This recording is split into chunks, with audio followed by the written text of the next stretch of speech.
You know this cup. Moscow Mule is typically what you find in this cup. You probably know a Kentucky Mule, but you might not. So I'm going to show you a Kentucky Mule with a bonus ingredient that'll take it better than anybody else's you've ever had.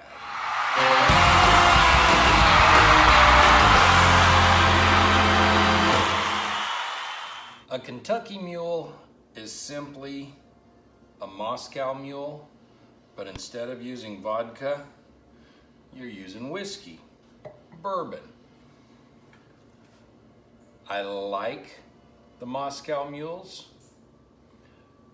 but when I first had a Kentucky Mule instead of the Moscow Mule, to me it was no comparison. Both of them are good, refreshing drinks for hot summer days that we're in right now, but I'm going to show you the Kentucky Mule, and again, a bonus ingredient that will make yours better than anybody else's. So, you can use your copper mug, you can use any standard cup you like. Start off with your ice,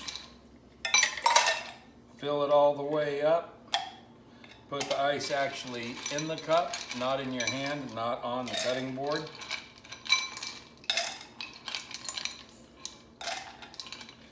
Thought the ice loading process would go a little quicker. Fill your cup up with ice.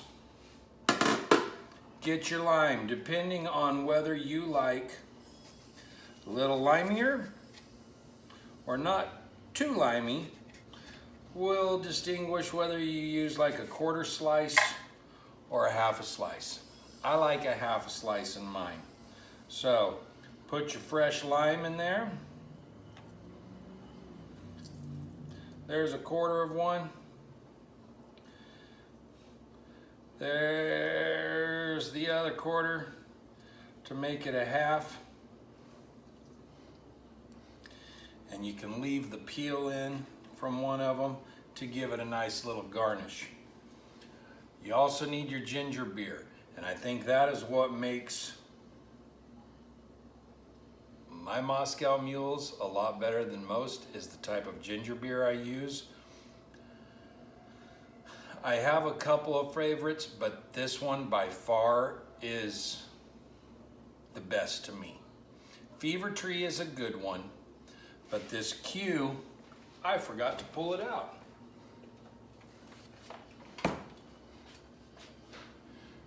Q ginger beer.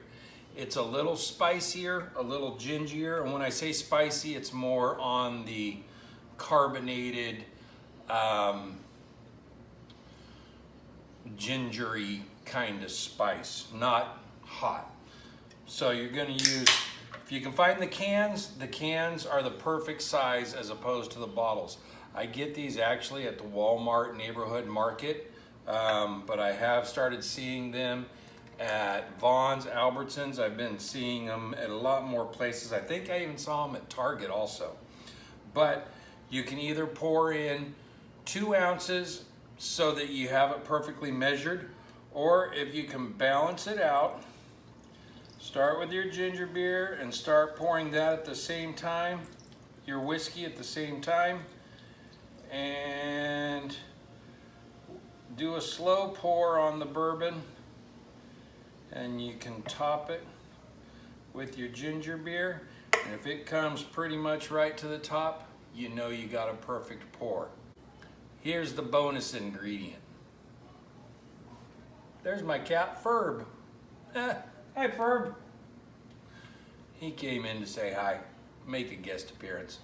Here's the bonus ingredient.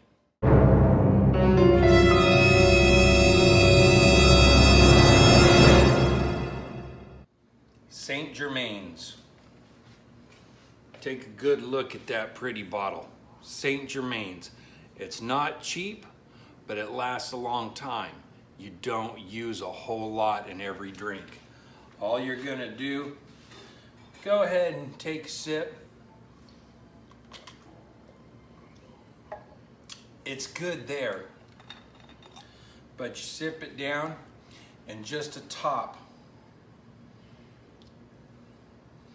with the Saint Germains like so. Give a little swish to make sure it's mixed in there.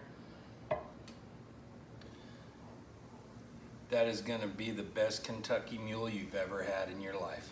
Guaranteed. You can thank me later. You can thank my brother, actually, for introducing me to Saint Germain's. So, cheers.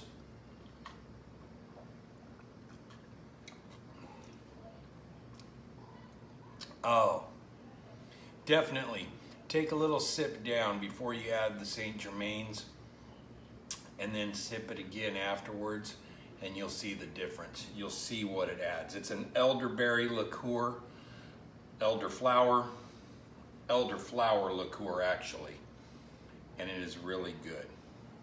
Thank you for watching. Be sure to subscribe to Eat This Grinds and Cocktails. Hit the little bell down below so you get notifications. Subscribe for sure. If I didn't say that already, did I already say that? Well, give it a thumbs up. Subscribe twice if you can. Like it, share it, get everybody else to subscribe. Have a good evening.